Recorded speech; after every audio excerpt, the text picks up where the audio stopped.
Sevgili dostlarım, hoş geldiniz. Bağırsak tembelliği olan arkadaşlarıma şimdiden geçmiş olsun dileklerimi iletiyorum. Bu kür ile birlikte size birkaç tane de tavsiyede bulunacağım. Onları da mutlaka dinleyin çünkü çok işinize yarayacak.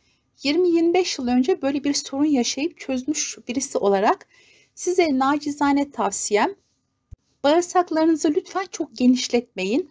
Bağırsaklar biliyorsunuz mide gibi elastiki bir yapıya sahiptir. Nasıl ki mideniz diyet yaptığınızda küçülüyorsa, bağırsaklarınız da aynen diyet yapıp periyodik boşalttığınızda küçülür ve sıkı kaslı bir hale gelir. Küçülen, sıkılaşan bağırsaklarınız çok fazla içerisinde bir şey tutmaz ve onu derhal atmak ister çünkü hacminiz zorlar. O nedenle bir müddet bağırsaklarınızı düzenli çalışır hale getirebilmek istiyorsanız az yiyin ve onu boşaltabilmek için de yöntemler uygulayın. Arkadaşlar, Sinameki içenler var, sakın içmeyin çünkü Sinameki kaynatıldığı vakit bağırsakları tembelleştiriyor. Daha doğal yöntemler deneyin. Bağırsaklarınız aslında 1-1,5 aylık yaptığınız diyetle hemen küçülebilir.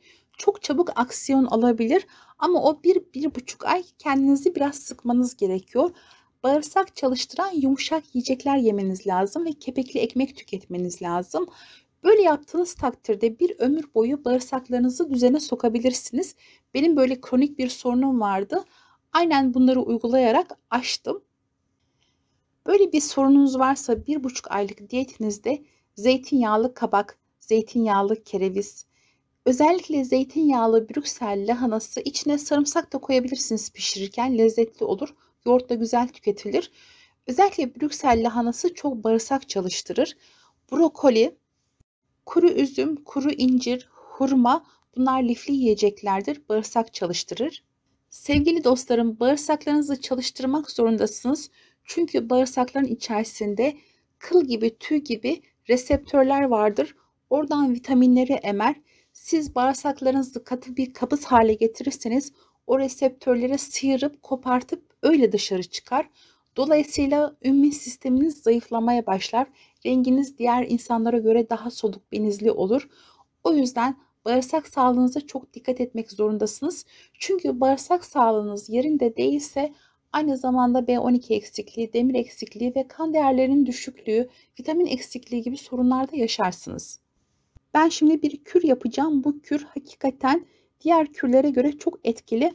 Ama bunu içtikten sonra da sabahleyin sıcak su içeceksiniz. Ilık diyorlar arkadaşlar. Ilık o kadar etkili değil. Sıcak su bağırsakları rahatlatıp gevşeten, kaslarını salan bir yapıya sahiptir. Ve içinizde bekleyen şeylerin dışarı atılmasına çok yardımcı olur.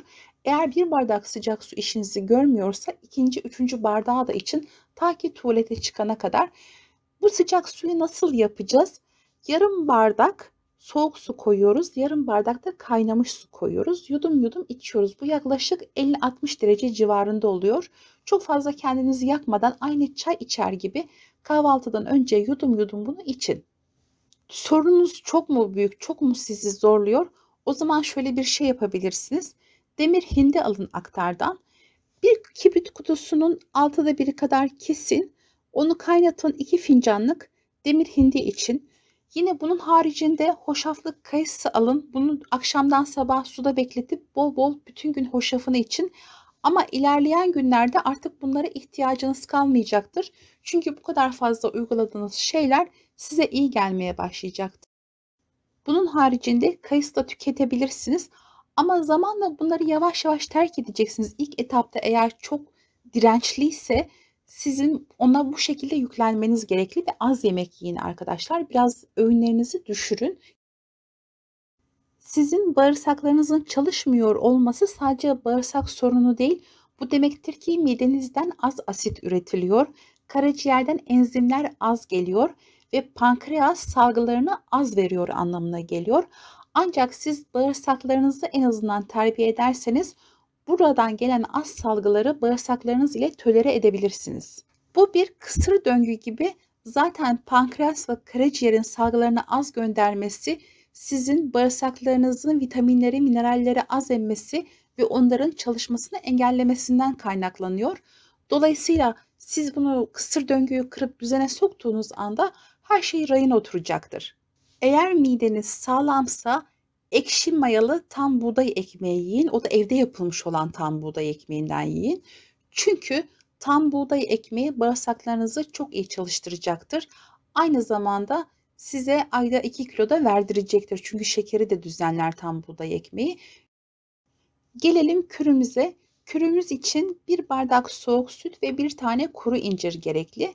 Bunu blenderda parçalayarak, karıştırarak akşam gece tam yatmak üzereyken içeceğiz.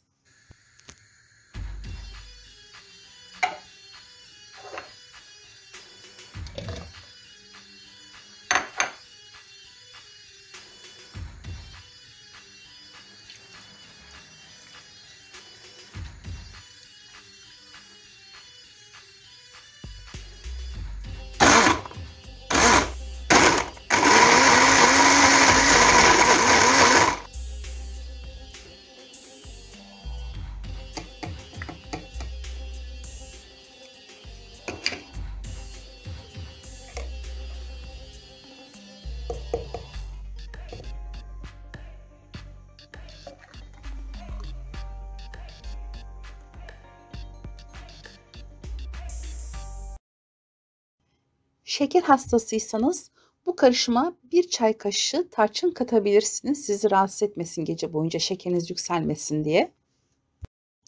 Eğer ki bağırsaklarınız çok dirençliyse bu 1 bardak süte 2 tane kuru incir, daha fazla dirençliyse bunu 2 porsiyona çıkartabilirsiniz eğer kilo ve şeker probleminiz yoksa yine. Sabahleyin sıcak su içeceksiniz demiştim. Bu sıcak suyu akşamdan suya koyduğunuz hoşaflı kayısıları haşlayarak da içebilirsiniz. O daha faydalı olabilir. Gün içerisinde çay yerine demir hindi içebilirsiniz. Yine ben bağırsak problemimi ömür boyu çözeceğim diyorsanız eğer bu 1,5 aylık diyet sürecinde çay ve kahveden uzak durun ya da yarı yarıya düşürün. Eğer ben çaysız kahvesiz yapamam diyorsanız bunu yarıya düşürün. Farmakolojik şurupların da bağırsak tembelleştirdiği söylenir. Ancak bunlar sizde tam anlamıyla işe yaramıyor. Biraz bağırsaklarınızda bir şeyler kalıyorsa, tam boşaltamıyorsanız, bağırsaklarınızı tam anlamıyla küçültemiyorsanız periyodik olarak 3-4 günde bir de bağırsaklarınızı tam temizlemek adına ya lavman yapın ya da bu farmakolojik ilaçlardan kullanın. Bağırsaklarınızı düzene sokmanın yolu bağırsaklarınızın içini boş ve küçük tutmak. Bunu anlamışsınızdır.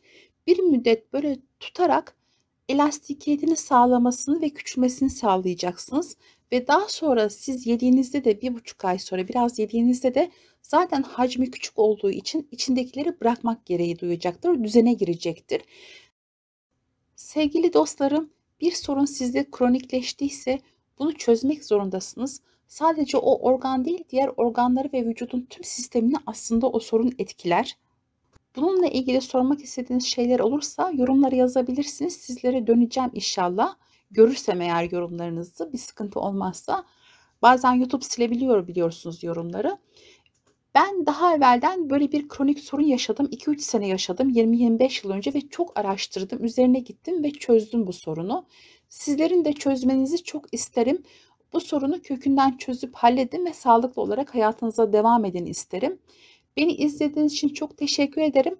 Kanalıma abone olmadıysanız hala abone olmanızı, bildirimleri açmanızı ve videomu beğendiyseniz beğen tuşunu tıklamanızı rica ederim. Sağlıcakla kalın, hayırlı günler diliyorum.